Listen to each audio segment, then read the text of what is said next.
Welcome to the Ozark Glory Tabernacle, where we're reading Sister Gwen's devotional on Genesis in the beginning.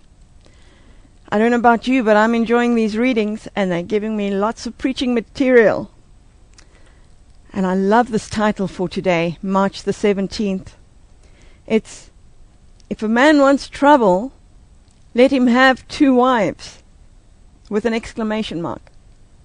Our scripture reading is from Genesis the 16th, chapter 16, verses 4b to 6.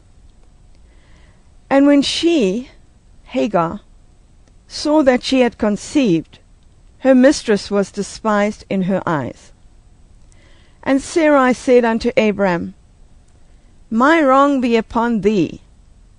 I gave my handmaid into thy bosom.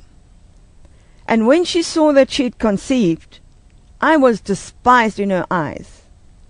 The Lord judge between me and thee.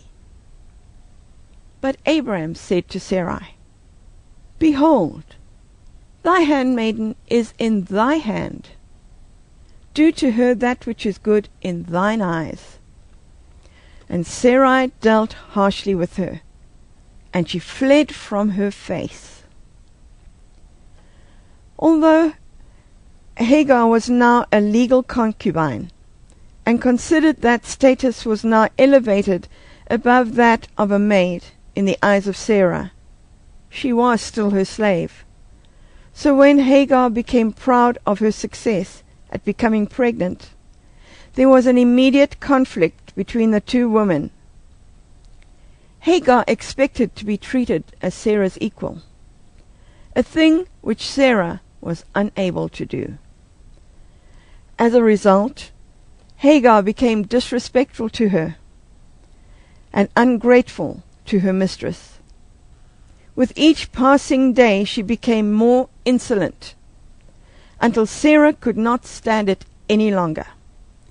She scolded Abraham for not doing something about Hagar's insolence.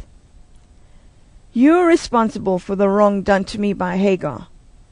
You have not checked her haughtiness. How can you let her get away with it? Abraham, who was not like most Oriental men, accustomed to juggling 2 wives and keeping both happy, didn't know what to do.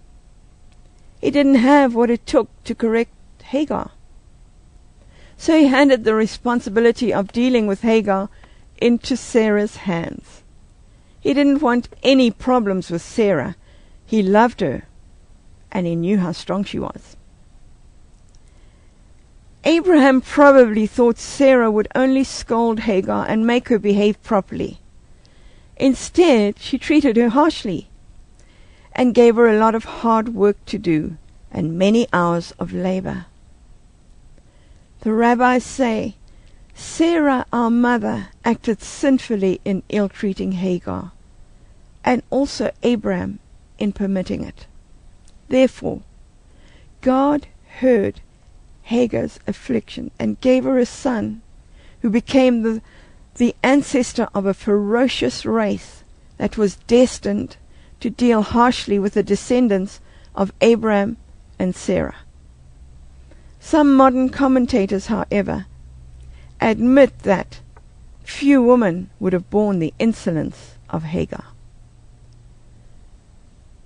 Perhaps if Sarah and Hagar could have been friends, the history of their descendants would have been completely different.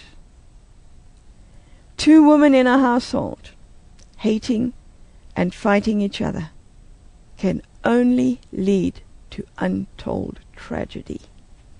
Wow! What a story. What revelation about that story.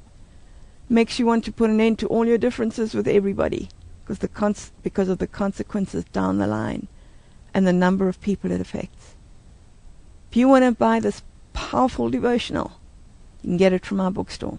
It's called In the Beginning. Thank you for joining us here at this Ozark Glory Tabernacle. We look forward to seeing you tomorrow when we have another devotional reading. God bless your day. Goodbye from me.